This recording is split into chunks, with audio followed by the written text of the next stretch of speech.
Hello everyone and welcome back to TowerGate. It is TowerGate day number 840, July the 17th, 2019, Wednesday. Thank you so much for tuning in. Well, of course it is Wednesday, and that is the day that I take out the trash and have me some chicken. Every Wednesday, I take out the trash and have some chicken. And that's what I'll be doing tonight. But before I do that, let's get to what's going on here. Now, yesterday I said in yesterday's video there was two big stories I wanted to talk about. We covered the first one yesterday regarding the new information on Seth Rich and this lawsuit that's been filed. And so today we're going to talk about the other story. But before I get to that, just a little bit of a follow-up on yesterday's story regarding this civil lawsuit regarding Seth Rich. So originally when I did the video, I had only read 3 or 4 regular stories from like Gateway Pundit, Conservative Treehouse, places where you can read the story. It's a 5-minute read. But I went ahead and I clicked on the PDF to look at the court filing, to look at the actual court filing from the attorney, Mr. Clevenger. And what I found out was that's a very, very long court filing. I spent a solid hour, and I don't think I even got through half of it. There are literally 36 defendants in the case, including Andy McCabe and Brad Bauman. Many of you, if you've been watching my videos for very long or follow the Seth Rich story, you know who Brad Bauman is. Brad Bauman is a Washington, D.C. fixer. He is a fixer for Democrats who get themselves in trouble. He's a guy who comes along and tries to save the reputation of Democrats in trouble. So he's kind of a PR guy, but he's an attorney and he works with a group of attorneys. So not long after people started talking about what may have happened with Seth Rich shortly after his murder, the DNC, people from the DNC put Mr. Bauman in charge of, I guess you would say, Seth Rich's parents, to put the kibosh on them because they were sort of going out talking to the press, having these little rallies, talking about getting people to help them find out what happened to Seth Rich and the whole 9 yards. They were getting nervous and they knew that they needed to shut up the Riches, so they sent Mr. Bauman in to take care of business. And so we learned from this filing in this lawsuit exactly what Bauman did to silence Seth Rich's parents and his brother. What Mr. Bauman did was he informed the Riches. He said, well, since Seth and your other son here, Aaron, were responsible for leaking that stuff to WikiLeaks, there's nothing they can do to Seth because he is gone. But your other son, Aaron, could be convicted, charged, and probably likely convicted with multiple felonies for computer-related crimes, cyber-type crimes. And so it was by threatening Seth Rich's parents and his brother, Aaron, by threatening them, by telling them that Aaron could be charged with some serious felonies, that it was extremely important that they never disclose that Seth and Aaron were the leakers to WikiLeaks. So that is the technique that was used on the Riches by Mr. Bauman to shut them up, and Aaron as well, to basically tell them that if it came out, the truth came out of who leaked the emails to WikiLeaks, Seth and Aaron, that Aaron could be facing serious criminal felony charges. And that's how they worked over the Riches. And of course, the Riches have also stated themselves, if we believe the what's in the court filing, that they didn't want to be embarrassed by the fact that a lot of people believe that the WikiLeaks thing is what allowed Trump to win, and they didn't want to be seen as being responsible for helping Trump win. That's kind of what we've seen in the court filing. So anyway, going to be watching this very, very closely. I haven't seen a date of when this is going to go back into court. Obviously, the judge is going to make a decision whether or not the case will move forward. That will have a lot to do with whether or not they really have some solid evidence. I don't know what emails they have of communications they've had with Ms. Ratner or anyone else. But ultimately, that stuff is going to be dealt with by the court. And I think if it makes it past that stage and this ends up, and the judge says, yes, this case moves forward, at that point we're going to have discovery occurring, and that will be a very interesting time. And it will be at that time that I think it will be very hard to keep a lid on the story, because during the discovery process, all these people mentioned in this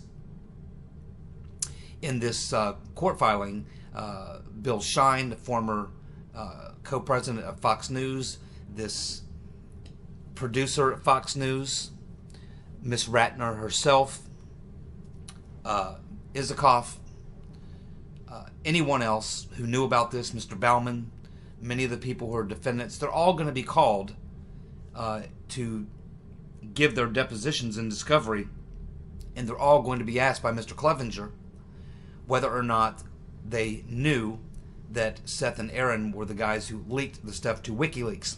They will be under oath. And it's hard to imagine all of those people are going to lie. I imagine some of them will, but all of them will not. It'll be very interesting, particularly to see Seth Rich's parents and his brother, to see whether or not they lie about the involvement of Aaron Rich and Seth Rich in leaking the emails to WikiLeaks. So that will be the next thing to watch very carefully, assuming the case moves forward, is to see what these people say when they're asked during the discovery process about their knowledge. And once this happens, I think it will be very hard to keep a lid on this story, because I'm sure, as most of you have already figured out, if you didn't any more follow-up research from my video yesterday, you probably learned what I learned 24 hours later, which is that you can go Google this and you will not see any of the major news organizations, ABC, NBC, CBS, PBS, MSNBC, CNN. You will see none of them covering this story at all about this lawsuit, this filing. You'll only see like certain websites like Tiger Droppings or Luciana or Gateway Pundit or something like that. You'll see these sites that generally cater toward conservatives or people who follow the Seth Rich story. Pete Santilli did a big show on it. So, you know, there's the usual suspects who would not want to cover a story like this are staying on the sidelines and not talking about it, and that would include Fox.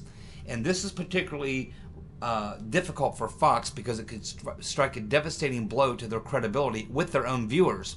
Because as we now know, if this court filing is correct, Bill Shine, who is the co-president of Fox News, as well as this producer, and we can assume other people there at Fox, knew all along that Seth and Aaron Rich were the guys who leaked to WikiLeaks. And they have known this for a very long time. A very long time. 3 years. Since December of 2016, they have known this. And they have set on it, which meant the upper tier management and people at Fox News who knew about this allowed the entire investigations into Trump to take place, the entire Mueller witch hunt to take place, everything that's happening now still taking place. They're allowing all this to happen while they, Fox News, actually could do the story and say, we actually do have a reporter who spoke personally with Julian Assange, and he said that it was Seth and Aaron Rich who did the leak. This would have at least ways a major media outlet like Fox News reporting on it would have forced everyone else to report on it too, and to ask questions and to investigate further. It would have put it more into the public domain. People would have done more personal research. It would have put a lot more pressure on the Riches and various other people to answer this question. Is this true? Was it Seth? And it would also, you know, probably open the door for Julian Assange or the attorneys for WikiLeaks to cooperate in some way to either debunk the story or come out and say, yeah, well, that's basically true. So Fox News is in a position in this particular story to take a huge hit in credibility, because if people find out that Fox, the senior people at Fox News, have had this information for, you know, since December of 2016, and they've sat on it for all this time, that looks like a very deceptive move. And it also has been, the effect that it's had, you know, had they come out and run the story, you know, the Mueller witch hunt and all the other things going on would be much tougher to do, because this would really shift the focus and the entire predicate of the whole Mueller witch hunt and everything else is based on the Russia hacked the DNC narrative, and then the second narrative that follows that was that Trump was involved in that. So this is a chance to have knocked this narrative completely out, and Fox News has been sitting on it for a very long time, if in fact everything in this court filing is true.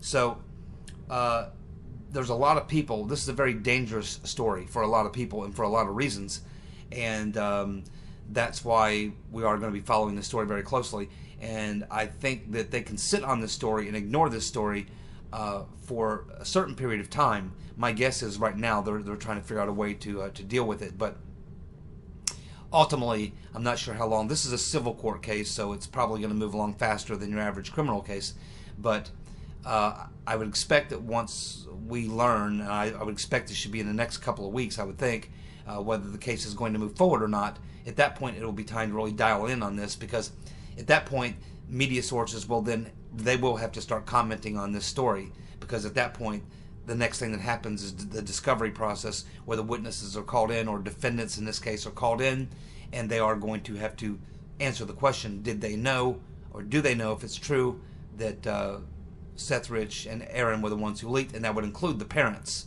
and Aaron Rich himself, likely. So this is what we need to be watching, and it's what I'll be watching, and we'll just stay on top of the story to the best we can, because it is definitely connected, certainly connected to the whole Spygate coup. Now, let's get to the second story, and this one here is a story I think a lot of you people have heard about. I've been kind of somewhat following this story for, it seems like, weeks and weeks and weeks, and I never can really find the there.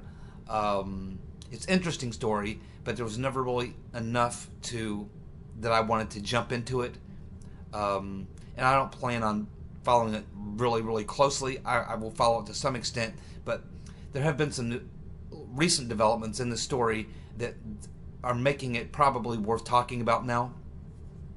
So here it is.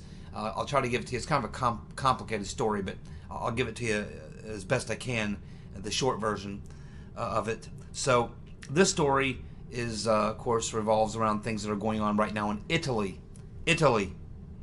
So it's, of course, we reported here on TowerGate, and many other people have reported on it as well, that there were 4 top spies in Italy who were fired.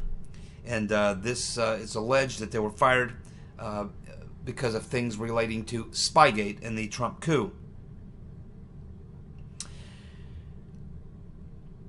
Now, this particular story and some other stories that have been floating around the last 24, 48 hours get much more specific about exactly what is going on here.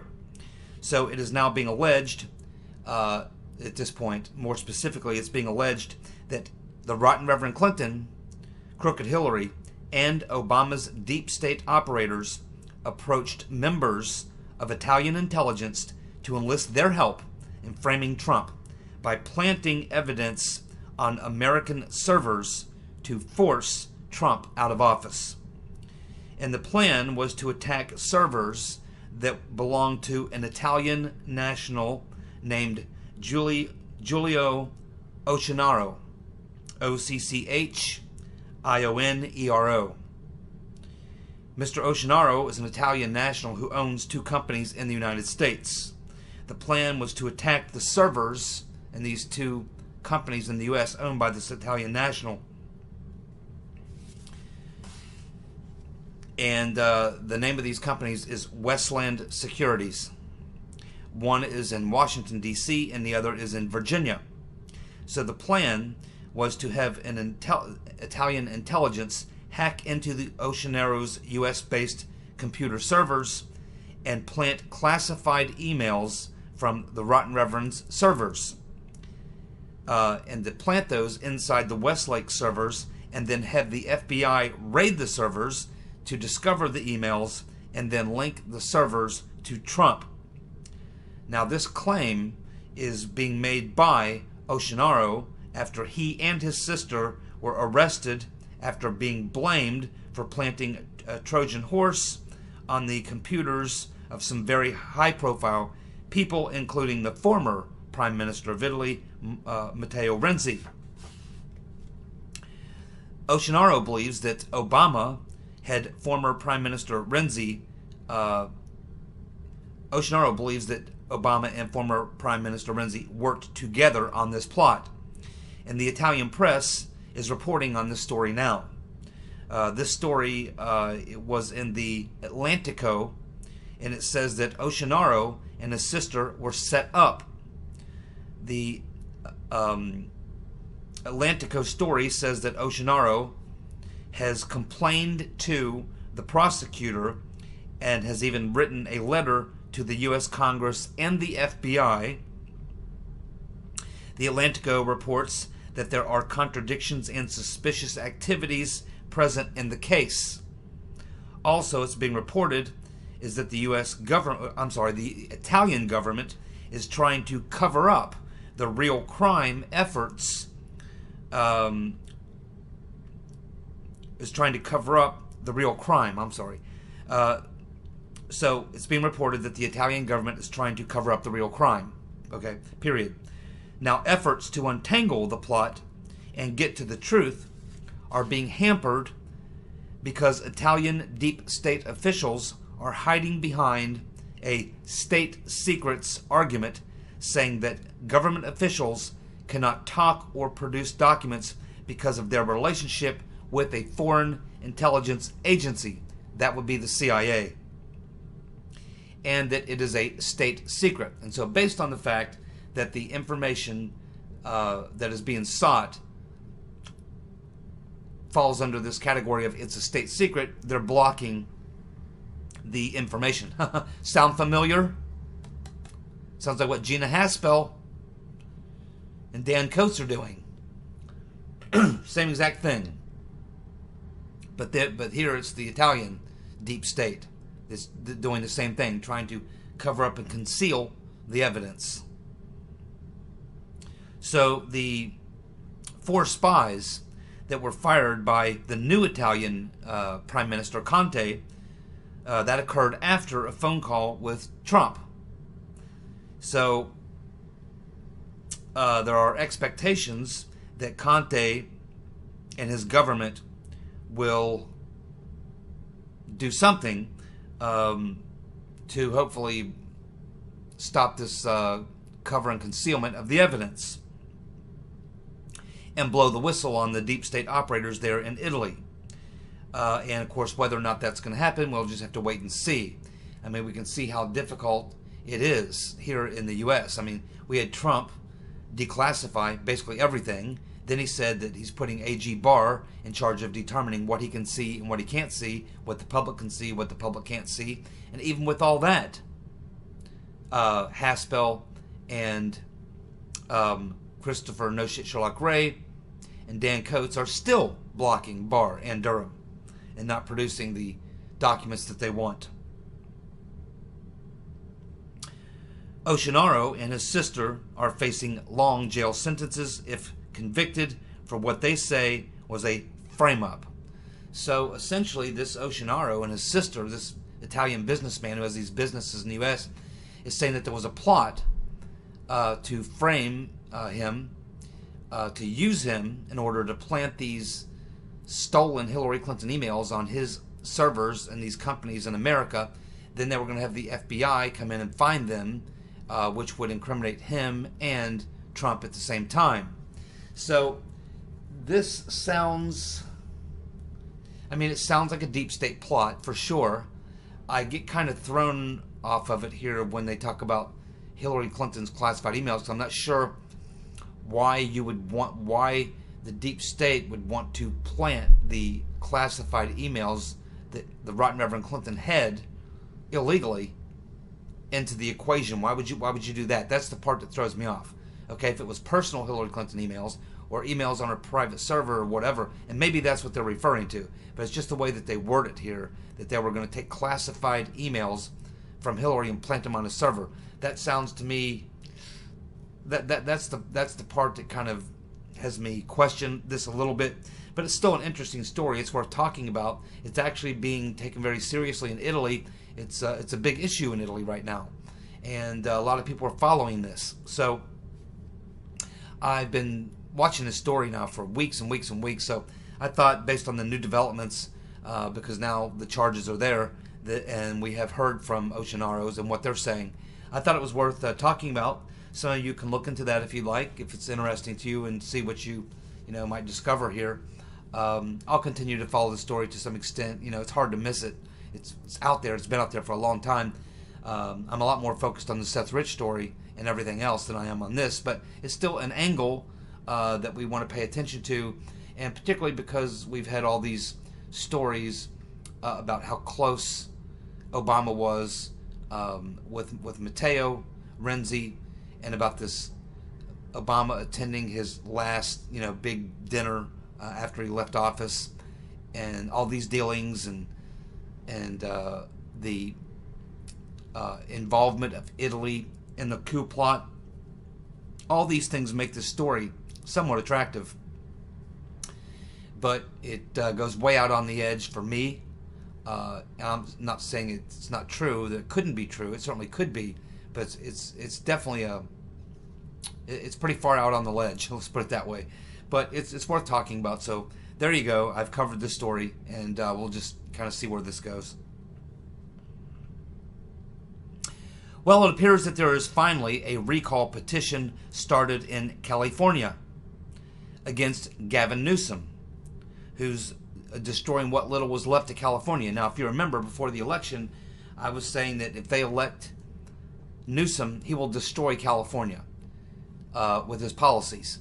And his policies have been devastating. He is destroying California. 25% of Californians are living on the street. Literally, 25% of their population is homeless. Another 25% is living below the poverty line. They're next to homeless. You have this huge disparity. They have a huge high tax rate there.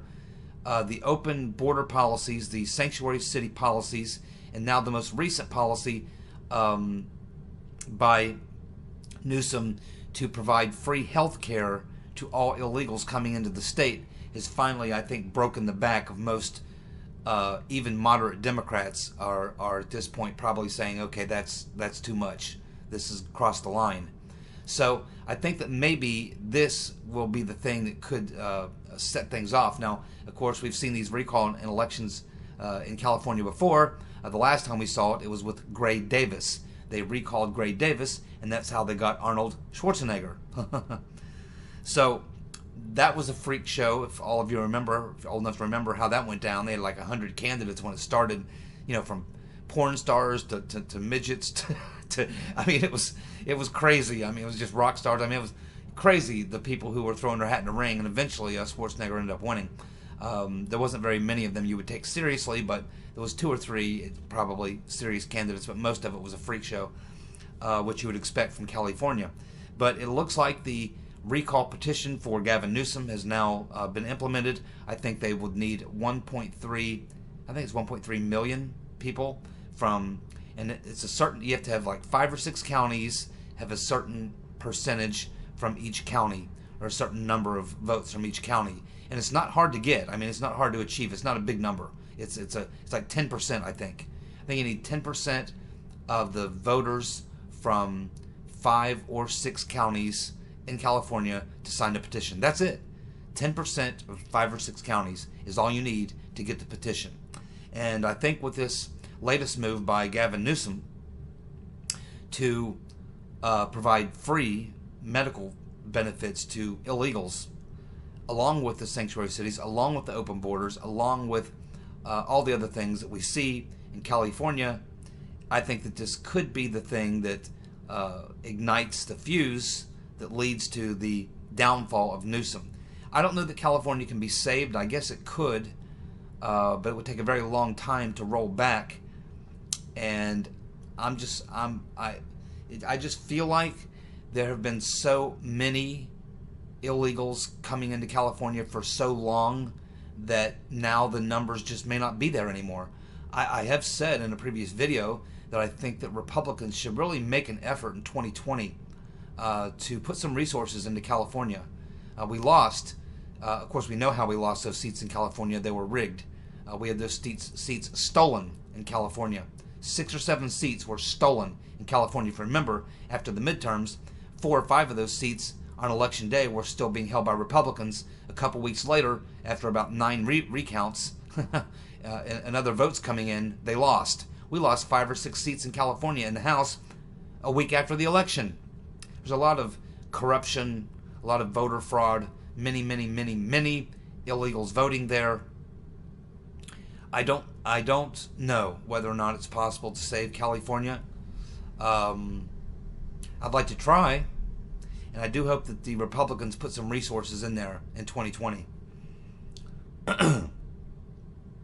Well, we have crazy China Joe Biden introducing his new health insurance proposal, and he's come up with a really cool tagline that I think could really catch fire. His new tagline that I think really catch fire, it goes like this: if you like your private insurance, you can keep it.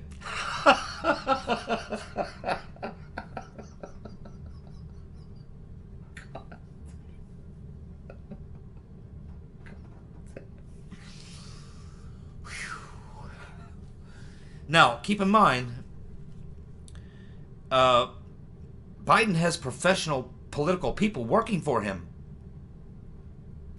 How in the world they let him go out and make that statement is beyond me, knowing very good and well that that statement, if you like your private insurance, you can keep it, became the tagline for what even the mainstream media said was voted the #1 biggest lie of the year.